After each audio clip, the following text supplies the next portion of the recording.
Quero saudar você, que a graça e a paz do Senhor seja contigo e com a sua família. Amém? Feliz Páscoa para você. Nós estamos, já abrimos a palavra do Senhor em Mateus, capítulo 28, Nós vamos ler a partir do versículo 1 ao versículo 10, tá bom?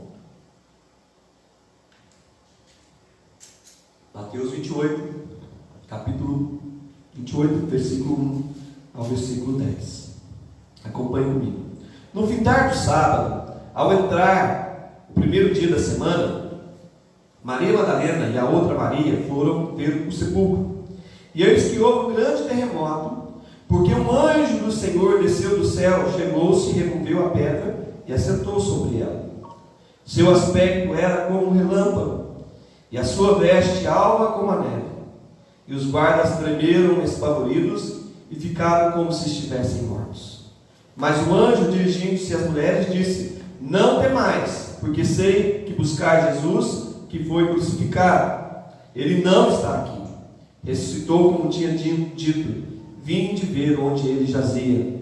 E depois depressa, e dizei aos seus discípulos que ele ressuscitou dos mortos, e vai adiante de vós para a Galileia. Ali o vereis. E como vos digo. Retirando-se elas apressadamente do sepulcro, tomadas de medo e grande alegria, correram e anunciá-lo aos discípulos. Eis que Jesus veio ao encontro delas e disse: salve! E elas, aproximando-se, abraçaram-lhe os pés e o adoraram. Então Jesus lhe disse: não temais. Ide avisar a meus irmãos que se dirijam a Galileia e lá me verão. Amém. Glória a Deus, Gente, na Páscoa, nessa época do ano, sempre que eu tenho a oportunidade de estar aí ministrando sobre a Páscoa, eu acabo sempre mencionando também a Páscoa, a primeira Páscoa, que é a Páscoa judaica, que Deus instituiu ali antes do Êxodo, quando o povo estava sendo liberto ali da escravidão no Egito, daí do poder de Faraó.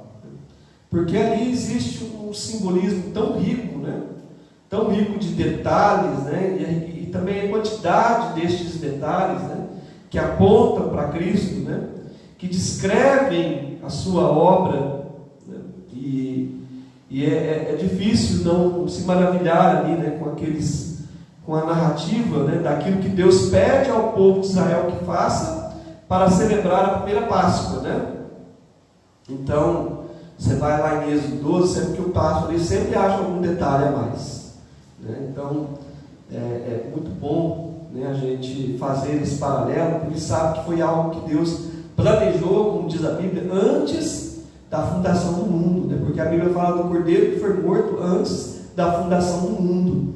Então Deus, antes de criar o homem, Ele decidiu criá-lo com seu livre-arbítrio, para que ele, podendo exercer o livre-arbítrio, amasse e adorasse, ao Senhor Deus com a sua própria vontade, mas ser livre também dava a possibilidade ao homem de um dia escolher o pecado, como ele fez, e ao fazer ele condena toda a sua raça, Por isso que a Bíblia diz que todos pecaram. Então não existe pessoas que nasçam sem pecado.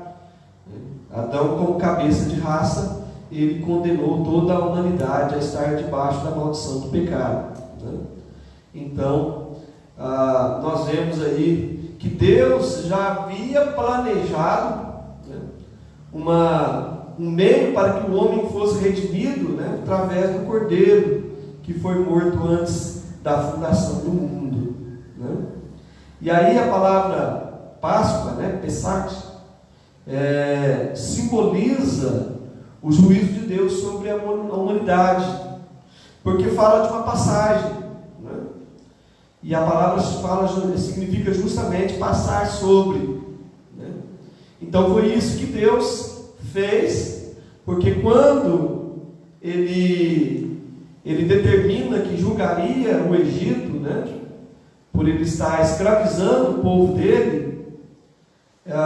Ele disse, né, para que eles sacrificassem o cordeiro, passassem, né, o seu sangue sobre os umbrais das portas, para que o juízo de Deus que viria sobre o Egito, né, passasse por cima, né, do povo de Israel e os poupasse, né?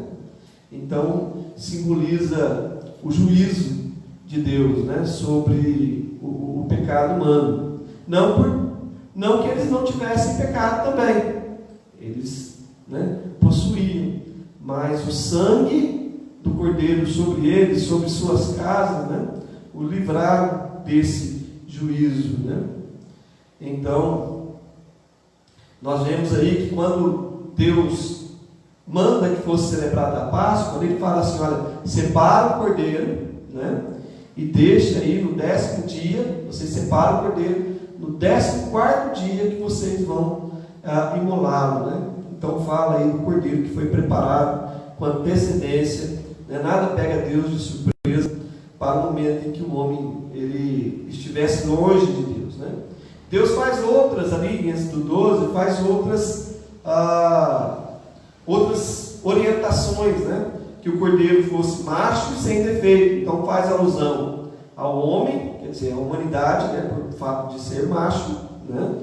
E sua não tem nada a ver com questões aí de sexistas, tá? É simplesmente como o homem que foi criado primeiro, né? Então ele é cabeça de raça, tá? Então por isso que o nome da nossa raça, né, ela traz humanidade, né? Ela traz o nome derivado da palavra homem, tá certo? Então faz essa alusão, né, que ele deveria ser homem. Então Jesus, por isso que ele se encarna, para se tornar como um de nós. E fala também, né, da sua perfeição e impecabilidade, quer dizer, ele deveria ser sem mancha, sem defeito, tá? Então fala também da sua perfeição e da sua impecabilidade. E aí, quando eles deveriam tomar, né, comer o cordeiro, deveria ser acompanhado de pães asmos, né, e também de ervas amargas.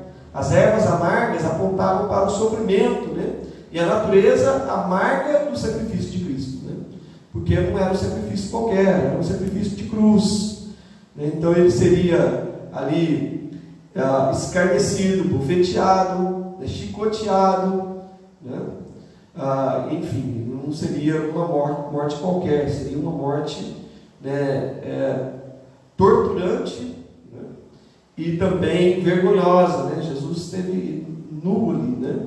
Muito interessante isso, porque quando o homem peca, ele tem a noção de que ele está nu, que a primeira coisa que Deus faz, né, é sacrificar os animais, né, para que pudesse cobrir a vergonha ali de Adão e Eva, né. E Jesus sofre a nossa vergonha na cruz, né, estando ali nu, né, sofrendo a nossa vergonha. Então nós vemos aí todo o sofrimento de Jesus. O pão sem fermento fala de sinceridade em reconhecer nosso pecado e o desejo de nos livrar dele. Por isso que quando Paulo fala para a gente celebrar a festa, né, nós da Páscoa, nós deveríamos fazê-la, né, com os asmos da sinceridade e da verdade. Ela deveria ser sem pecado. Então a recomendação era que antes mesmo de celebrar a Páscoa, eles deveriam vasculhar, e é um costume que até hoje os judeus que celebram a Páscoa judaica, eles têm, né, de vasculhar cada cantinho da casa e buscar se tem algum fermento escondido na casa, né? Interessante, quando a gente celebra a ceia, né, o que o Senhor, o que foi instruído pelo Senhor, né? Paulo diz, né, instruído por Deus, que examine-se, pois, o homem a si mesmo, e assim coma do pão e beba do cálice, né? Porque quem faz isso sem servir o corpo, né, come e bebe juízo para si. Então é importante que o homem, né, ele reconheça essa sua condição de pecado, né, e se arrependa do seu pecado. E o sangue dos umbrais era a manifestação pública de nos colocar sobre a proteção do sangue do Cordeiro que nos livra de todo juízo.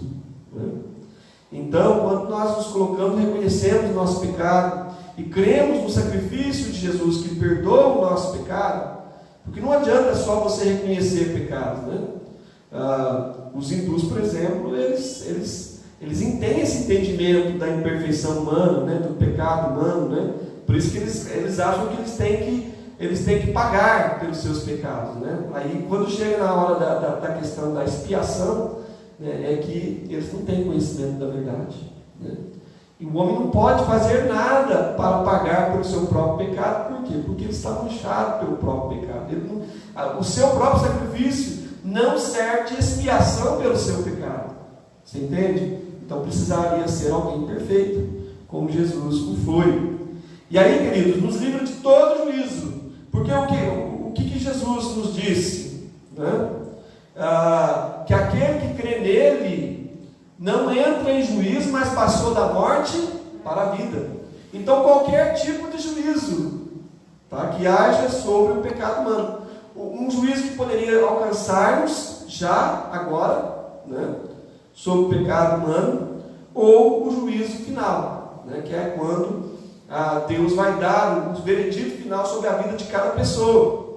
E a Bíblia fala em Apocalipse 6, versículo 16 e 17, que as pessoas, diante dos juízos de Deus, que já vão começar a se manifestar na terra, sobre os que vivem sobre a terra, quando a Bíblia fala da grande tribulação que vem para experimentar todos os que habitam sobre a face da terra, eles vão sentir tamanho desespero, tamanha dor, e eles vão clamar: e disseram os montes e rochedos, caí sobre nós e escondei-nos da face daquele que se assenta no trono e da ira do Cordeiro, porque chegou o grande dia da ira deles.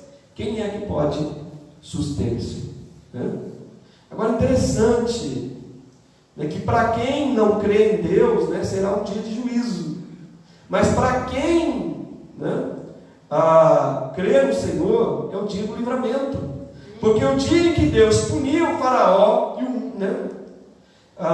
e também os egípcios, foi o dia da libertação do povo de Deus.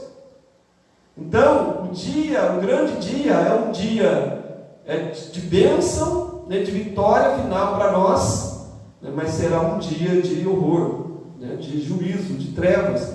É isso que diz um dos profetas menores, Ai de vocês que clamam pelo dia do Senhor, não será dia de luz, serão dias de trevas e de escuridão, Então ele faz algumas comparações. Será como alguém que tenta se livrar de uma coisa e de repente ele é picado por uma cobra. Ele quer dizer, fala, por quê? Porque Deus estava chamando a atenção daquele povo que estava vivendo aqui em situação de pecado.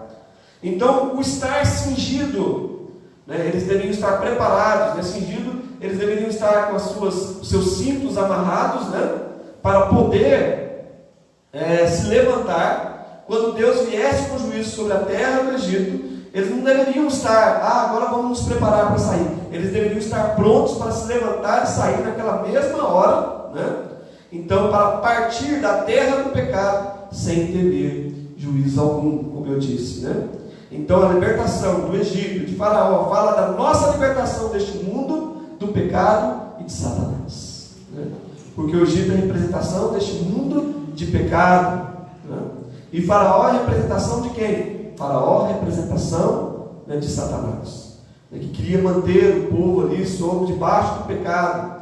Quando é que ele disse: mas não, quando eles tentaram primeiro sair, ele falou: não, mas não vai todo mundo, mas ele não queria liberar o povo de fato, Então, por isso que a Bíblia diz, Colossenses 1,13, que nós fomos libertos do império das trevas para o reino do Filho do seu amor. 1 Pedro 2,9 fala que nós somos transportados, nos transportou das trevas para a sua maravilhosa luz. Então, a travessia do deserto fala de nossa peregrinação nessa terra, e a travessia do Mar Vermelho, nossa travessia da morte para a vida. Porque aquele mar, quando eles atravessaram do outro lado, eles viram que fizeram algo que parecia impossível, passar por algo que representaria a morte deles, porque eles deram de frente para o mar e disseram: agora nós vamos morrer aqui, né? E Deus fez com que eles atravessassem a morte e saíssem do outro lado vivos. Tanto é que quando o faraó e seus cavaleiros tentam atravessar o mar, né, aquilo foi morte sobre eles, né? Por quê? Porque eles não estavam debaixo da proteção do sangue do Cordeiro. E ali se inicia uma jornada, né? Eles ali iniciam a jornada para Canaã. E Canaã representa o quê? Representa a nossa Canaã celestial, né? A nossa nova Jerusalém. Então, queridos, a partir do momento que nós atravessamos a morte, nós alcançamos o quê? A ressurreição. Eles estavam ali como pessoas que ressuscitaram em Cristo. Talvez você pergunte: mas e aqueles que morreram e não puderam alcançar, né, Canaã? Até isso tem um simbolismo. A travessia do povo de Israel representa a travessia de cada crente individualmente na sua peregrinação neste mundo, onde somente aquele que é nova geração, né, porque a velha geração, né, cheia do pecado, de incredulidade, de murmuração, não pôde entrar na Canaã.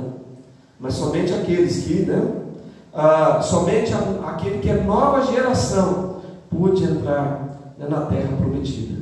Então há também um grande simbolismo. Então, querido, só quem já é ressurreto em Cristo é que vai poder, de fato, ver, né, também a ressurreição final acontecer, concretizar-se, né? Que é quando vai ser dado o quê? Novos corpos, né? Então é interessante a gente falar sobre isso, porque tanto é que esse é o nosso título, né? Porque ele vive. A gente fala posso crer no amanhã, né, que é a letra de um dos hinos muito famosos, né? E aí eu coloquei: já posso viver o amanhã.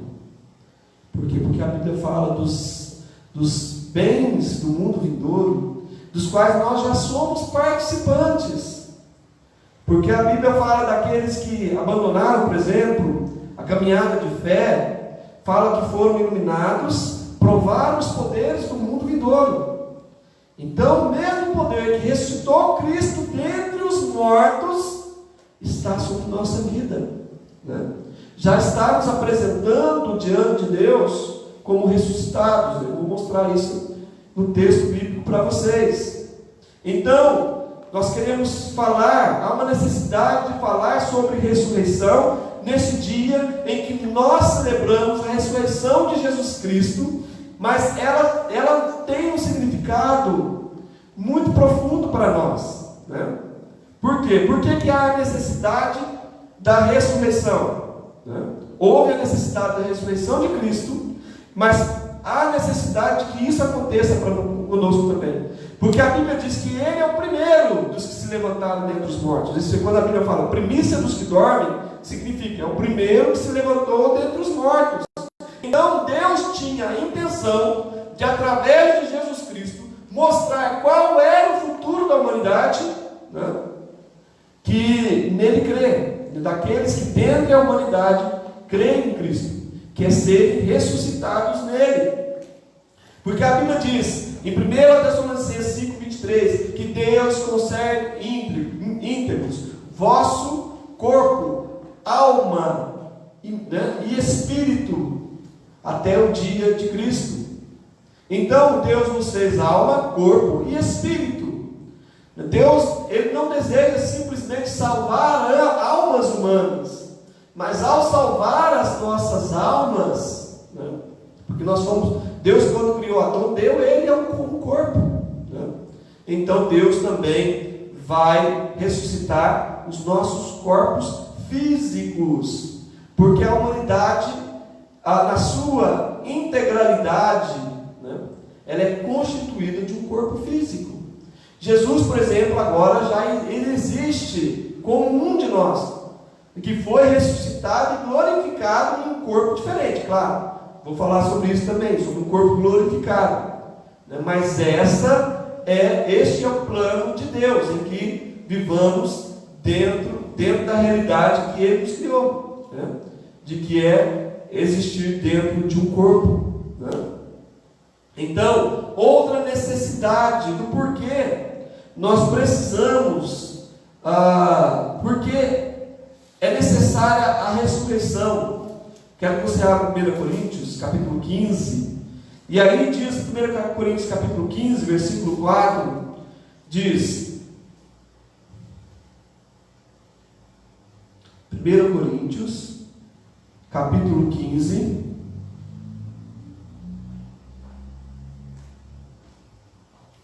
versículo 14, desculpe.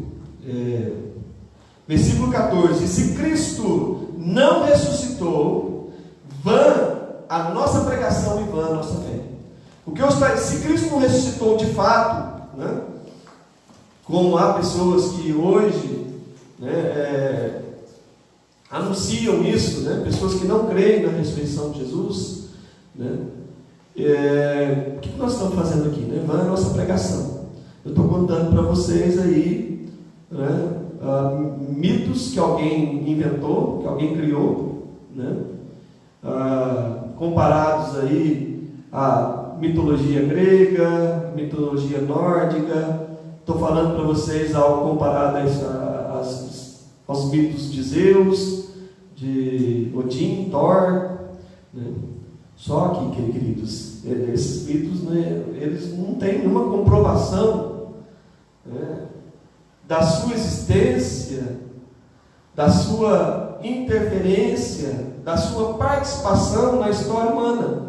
Como Deus, né, interagiu com os homens e coisas foram registradas. As profecias foram escritas para provar, né, que um Deus que conhece o futuro revelou coisas acerca do futuro. Interagiu, mostrou o seu poder, né, de coisas que só Ele poderia fazer, né, e pessoas registraram isso, até pessoas que não eram discípulos de Jesus, que não criam nisso, né.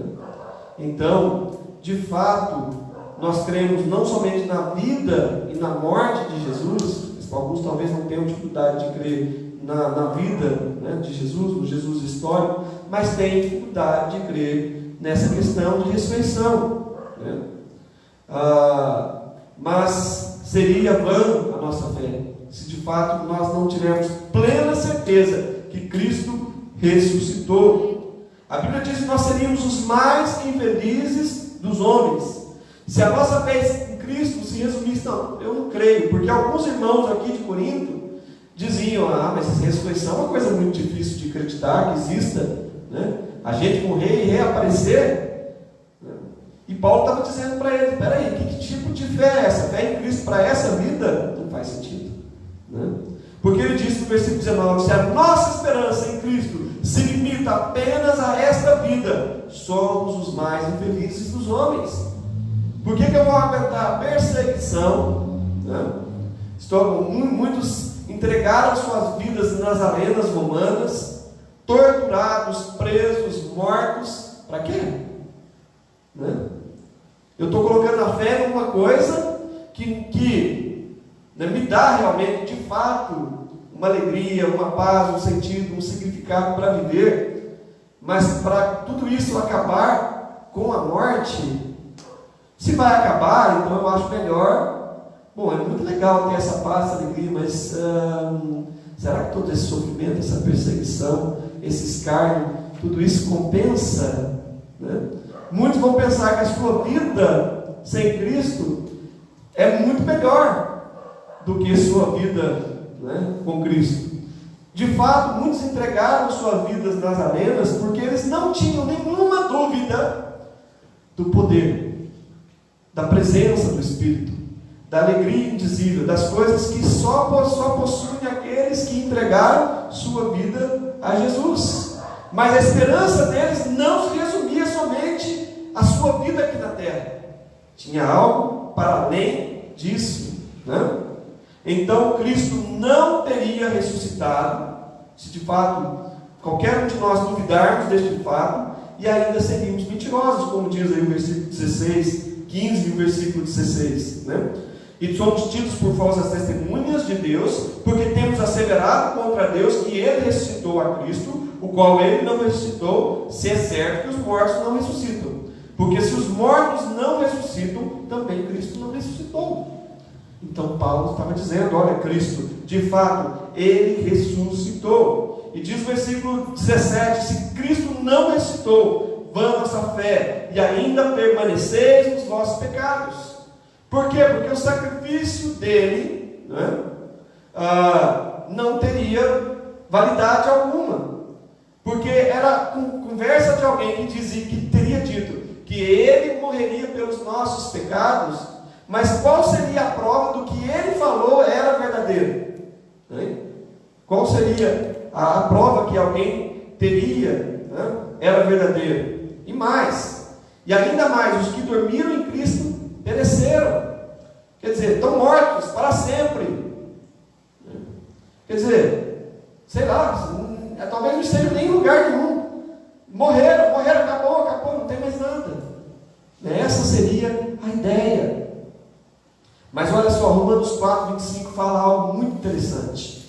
Romanos capítulo 4, versículo 25 diz assim, o qual, falando de Jesus, né, o versículo 24 fala, ressuscitou dentre os mortos a Jesus nosso Senhor, o qual foi entregue por causa das nossas transgressões e ressuscitou por causa da nossa justificação.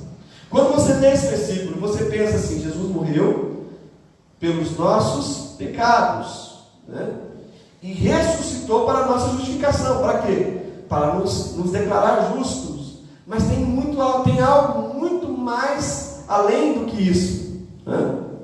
Que é o fato de que ele justificou o fato de ter morrido pelos nossos pecados.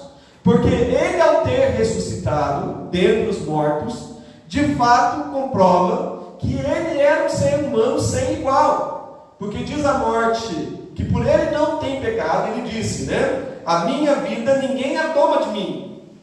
Eu posso reavê-la, eu tenho autoridade para reavê-la. E porque ele tem essa autoridade e ninguém outro tem. Você já ouviu falar na Bíblia algum versículo que fala que alguém se auto-ressuscitou? Né? Mesmo as ressurreições que ocorreram, né? E foram por pessoas usadas pelo poder de Deus. Jesus foi o principal deles, né? Que fez uma ressurreição que chamou a atenção, o caso de Lázaro, alguém que já estava no estado de deterioração. Então Jesus chamou a atenção, por quê? Porque ele disse, eu sou a ressurreição e a vida. Então, quando nós vamos falar a respeito de ressurreição, né, para as pessoas, né, nós temos que dar uma razão. Olha, houve um homem que um dia viveu e ressuscitou realmente. Quando você vai visitar, né, tem 2 lugares, né, ali em Jerusalém, que eles creem que seja o lugar onde Jesus foi sepultado, né? Um deles é dentro das muralhas da cidade antiga, né? Comparada ao que é Jerusalém hoje, né? A Jerusalém antiga não passa de um bairro, né? E ainda dividido em 4 partes, né? 2 partes para dois segmentos cristãos, um bairro, uma parte judeu, uma parte judaica e uma parte islâmica, né? Onde fica ali o domo da rocha, né? Aquela cúpula dourada que você vê nas fotos, né? A gente acha assim, nossa, que templo bonito, mas é um templo muçulmano, tá? E ali é onde era o antigo templo de Herodes, né? O templo que foi reconstruído, né, de uma forma magnífica por ele, né? Depois foi destruído. Então, tem a igreja, né? A igreja do Santo Sepulcro, né? Que lá tem um sepulcro, nós tentamos entrar, mas a fila é muito grande, e olhava para dentro dele, muito escuro. Falei, um lugar meio estranho, a gente não via o teto da igreja, né, porque era tudo escuro, né, a igreja era escura, né? E quando a gente vai, depois, algumas décadas atrás, é que encontraram um outro lugar, parecido com aquilo que a Bíblia descreve, perto de uma montanha, né, que hoje está numa posição bem, não nem parece uma montanha, porque ela parece um morrozinho, né? Mas se você olhar a época de Cristo, né, as escavações são feitas, né, onde era o chão que Jesus pisou, né, está muito abaixo de onde é o nível que a terra está hoje, né? A cidade de Jerusalém passou por diversas, né, destruições, né? Houve invasão no ano 70 de Tito, depois houve as guerras ali que houveram no tempo das cruzadas, né? Então um lugar bem conturbado, né? Seria a casa da paz, mas um lugar que o inimigo tenta mostrar que é o contrário, né? Mas Deus já disse, nesse lugar ele daria paz, como de fato deu, né? Porque Jesus, que é a nossa paz, né, morreu, né, no momento de conflito. E é sempre assim, conflito, paz para ser declarada é depois de um momento de guerra, de conflito, né? O inimigo tem que ser vencido para que haja paz. Então, nós tem lá os dois lugares, a igreja de Santo Sepulcro, e tem lá o jardim, né, que é hoje chamado Jardim do Sepulcro. E lá nesse lugar foi encontrado justamente esse morro que tem ali um formato, você olha, é o formato de uma caveira. Seria o Gólgota, que fala que é a caveira, né, onde Jesus foi crucificado. E perto dali diz que tem um jardim onde havia prensas de uvas, e realmente é achado nesse lugar, mostra até, está tudo demarcado lá. E também alguns sepulcros, né? E ali eles colocaram, exatamente, tem o veio onde passa a pedra, né? Uma pedra redonda que rola sobre esse veio, né? E dá dentro um sepulcro, né? Um sepulcro que parece realmente ter sido de alguém rico. Não sei se é exatamente esse sepulcro, né? Mas o mais conservado era esse, né? E na porta, tinha uma portinha, depois que você abre e rola a pedra, tem uma portinha que dá acesso ao sepulcro, né? E na porta está escrito, né? He is not here, he is risen, né? Quer dizer, ele não está aqui, né? Ele ressuscitou, né? Então, que glória, né? Então, para mim, na minha opinião particular, e esse jardim é administrado, a administração dele é evangélica, né? E é fora dos muros, né? Diz a Bíblia que Jesus sofreu fora dos muros, realmente, né? Então eu creio que é esse, de fato, o lugar onde Jesus teria, de fato, ressuscitado, né? Então, queridos, duvidar da ressurreição de Cristo não precisa que tenha sido, por exemplo, nessa época de prevalecência do cientificismo, né? Não, já se provou que esse tipo de coisa aí, sobrenatural, não existe, né? Que besteira, né? Porque o povo daquela época, já de fato, né, já não cria. Os saduceus, por exemplo, não criam em ressurreição, né? Quando Paulo começou a pregar sobre Cristo, os gregos, quando ele falou de ressurreição, os gregos disseram: o que é esse negócio que ele está falando? Né? Que loucura é essa, né, que ele está falando? Então, querido, essa questão de ressurreição, né, já era algo difícil para crer, com ciência não, tá? Então, só que nós podemos dar razão da nossa fé. A Bíblia fala assim, que nós devemos dar razão da nossa fé àqueles que pedirem, porque o nosso culto tem que ser racional. A fé não pode ser cega. Evidências existem, né? As pessoas podem crer nelas ou não, podem aceitá-las como evidências ou não, mas se você for pesquisar, você vai encontrar evidências, né? Até aconselho a vocês assistirem o filme A Defesa de Cristo. Até pouco tempo, quando eu vi, né, ainda você encontra no YouTube, alguém baixou lá e você podia assistir de graça, né? Mas que mostra a tentativa de um escritor ateu americano de tentar desmistificar ou desacreditar a ressurreição de Cristo. Mas ele fez um trabalho sério. Ele não foi lá tentando com a sua, né, aquilo que ele já cria, né, que aceitava, tentando simplesmente manipular dados, né, para combinar com a narrativa que ele já dava. Mas ele foi em Jerusalém, conversou com pessoas religiosas, né? Tanto católicos quanto protestantes, né? Conversou com um forense para tentar mostrar que se a narrativa bíblica, as diferenças que existem ali nas narrativas, tanto do que os 4 evangelhos narram, né? A morte e a ressurreição de Cristo, e esse forense estava dizendo, não, tudo isso bate realmente com o que acontece quando a gente vai investigar o crime. Por exemplo, quando um crime acontece, alguém morreu, né, não existe mais nada. Você vai ter que examinar as provas que foram colhidas, né, o caso é reaberto, e dentro daquilo, né, tentar reaver alguma coisa. Né? E é o que acontece com as escrituras. O que nós temos hoje? Escritura, mas é papel. Papel aceita tudo. De fato, papel aceita tudo. Você vai sair rasgando uma nota de 100, 200 por aí só porque é papel? Né? Você vai dizer assim, mas como é que você prova que sua mãe, seu pai, você não viu? Pelo menos você não tem condição de lembrar. Não, mas é porque está escrito está escrito, né, no meu certidão de nascimento, né, está lá. Mas como é que você sabe? Né? Enfim, não, porque tinha testemunha. Então, primeiro, você crê em coisas escritas, você crê em testemunhas, né?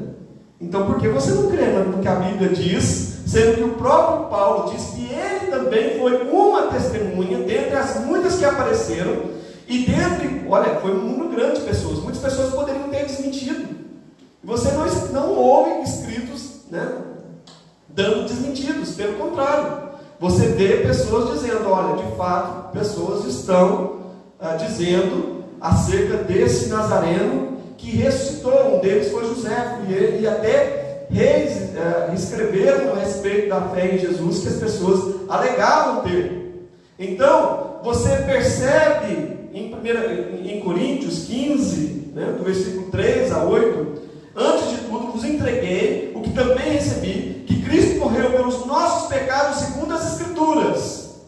Nós cremos, a Bíblia própria fala, as Escrituras não podem falhar.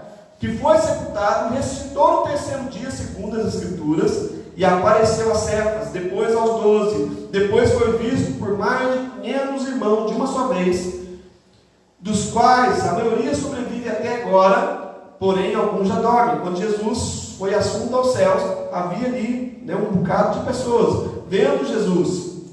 Depois foi visto por Tiago, mais tarde por todos os apóstolos, e afinal, depois de todos, foi visto também por mim, como por um nascido fora de tempo. Quando Jesus, né, aparece para Paulo, né, ali quando ele estava no caminho de Damasco, né?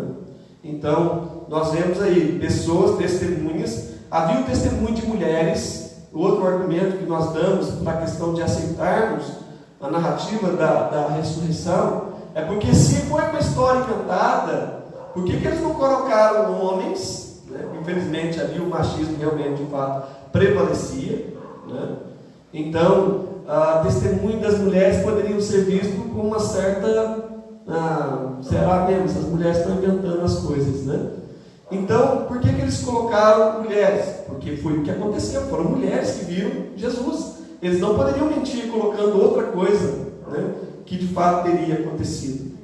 Cristo, né, outra coisa, porque diz que os guardas receberam dinheiro para mentir, dizer que foram, os discípulos estiveram lá à noite, roubaram o corpo, né, e eles continuaram dando essa narrativa. E segundo o que escreve Mateus, né, essa narrativa continua sendo dita até o dia de hoje. Quer dizer, judeus, muitos que não estavam crendo, de fato, porque estavam alegando, não, isso aí, os soldados falavam que foram os discípulos que tiveram.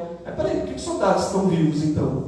Se eles não conseguiram guardar o corpo de Jesus dos discípulos que vieram roubar, né? Então, por que eles não foram mortos se os discípulos não negaram que existia uma outra versão, né? Então, queridos, agora para falar, chegando aí ao momento final da nossa mensagem, né?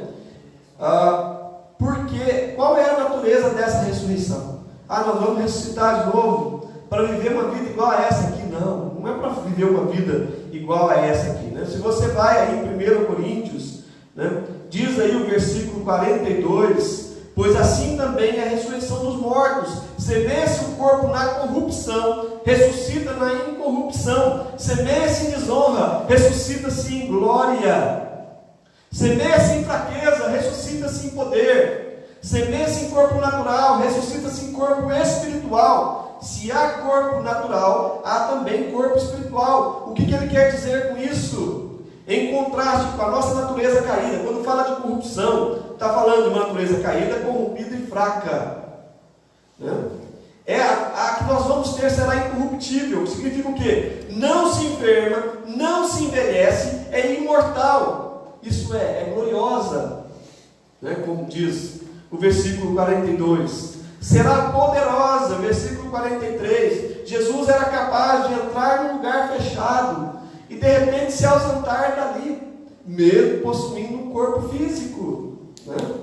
Porque ele foi tocado, né? Foi tocado nas suas mãos, no seu lado, e de fato ele apresentava um corpo físico, mas dizem que será de uma natureza que é espiritual. Versículo 47, o primeiro homem formado da terra é terreno, o segundo homem é do céu.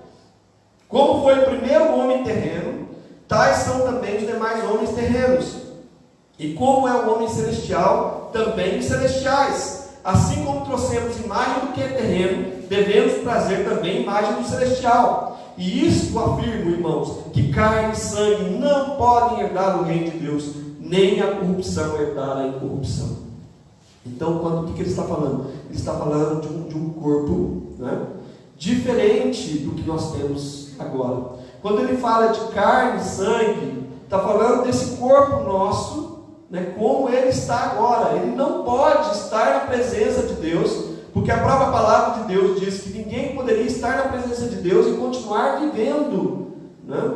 Então ele deveria ter uma natureza semelhante à natureza que existe no céu. Então é um corpo que? Celestial, um corpo glorificado, né?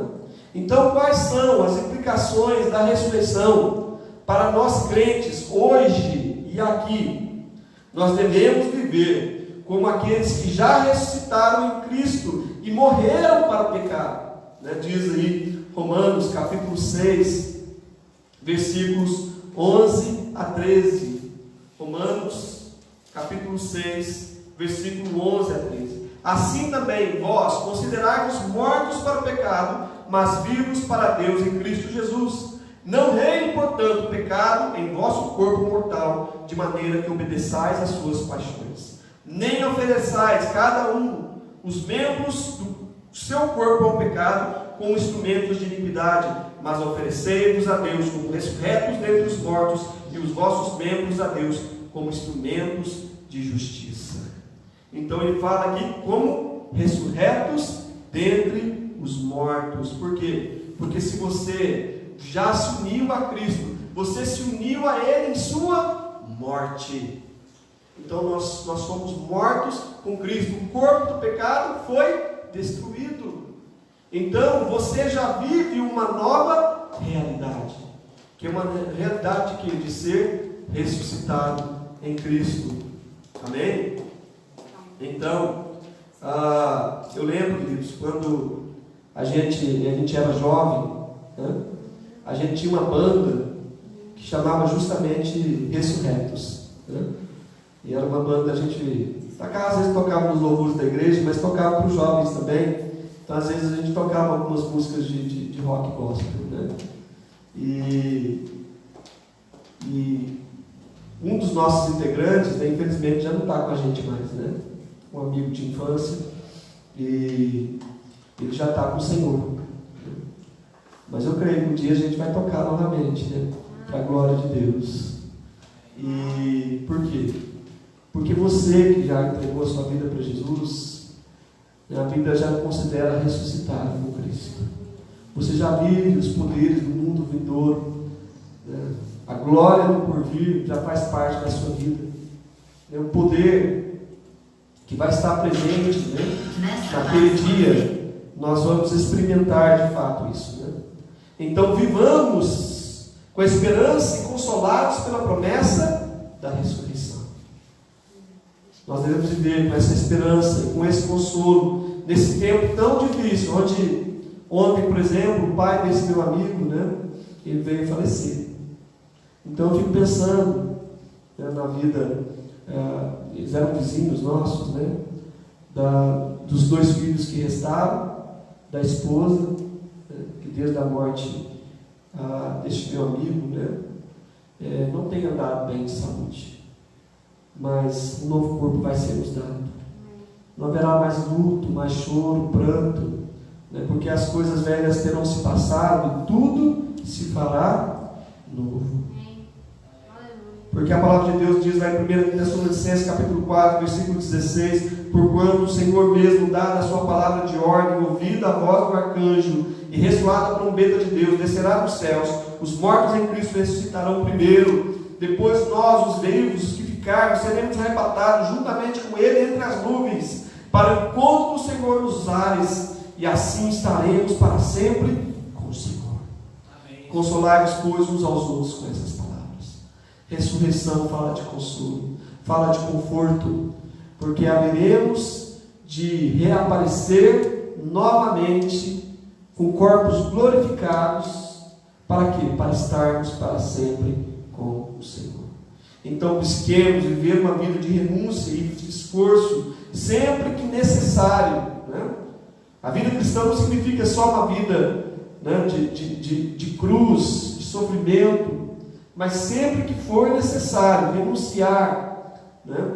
Muitas vezes negar a nós mesmos, que nós venhamos fazer por causa da alegria que nos está proposta, a mesma que Jesus teve, né, ao ver o fruto do seu penoso trabalho prosperar. Então, por causa da alegria que lhe estava proposta, e é isso que Paulo disse em Filipenses 3, versículo 8, eu termino com isso: sim, deveras considero tudo como perda, por causa da sublimidade do conhecimento de Cristo Jesus, meu Senhor, por amor do qual perdi todas as coisas, e as considero como refúgio para ganhar a Cristo, e ser achado nele, não tendo justiça própria, que procede da lei, senão que é mediante a fé em Cristo, a justiça que procede de Deus, baseada na fé, para o conhecer, e o poder da sua ressurreição, e a comunhão dos seus sofrimentos, conformando com ele na sua morte, para de algum modo alcançar a ressurreição dentre os mortos. Tudo considerou perda, disse ele, perdeu todas as coisas, não mais julgava ter justiça própria, não considerava ser bom a seus próprios olhos. Mas para que ele fez isso? Para conhecer a ele, conhecer a sua ressurreição, se conformar com ele no seu sofrimento. Para quê? Para de algum modo alcançar a ressurreição dos mortos. Que o sacrifício de Jesus nos lembre que também, talvez, algum sacrifício nós tenhamos que passar. Talvez tribulações nós vamos passar, perdas nós vamos enfrentar, mas, querido, a nossa leve e momentânea tribulação, e olha que às vezes a tribulação não é pouca, porque o próprio Paulo, que disse isso lá em 2 Coríntios, no capítulo 1, ele diz que, irmãos, não quero que vocês ignorem as tribulações que nós passamos, quando estivemos na Ásia, a ponto de desesperarmos da própria vida. Espera aí, Paulo, você não disse que a tribulação é leve e momentânea? É leve e momentânea, querido, comparado com o eterno peso de glória. Porque às vezes, né, como Paulo disse, foi de tal maneira que parecia que nós não teríamos condições de suportar. Mas comparado com eterno, quando fala eterno, querido, quando você mede o que é 70, 80, 90, 100 anos de vida, comparado com a eternidade, é momentâneo. Mas o sofrimento é muito grande. Mas você não sabe o que a glória te espera. Então, comparado é leve, leve comparado ao peso de glória. Amém? Então, amém. Guarde, vive a esperança da ressurreição. Porque Jesus ressuscitou e nós vamos ressuscitar juntamente com Ele. Amém?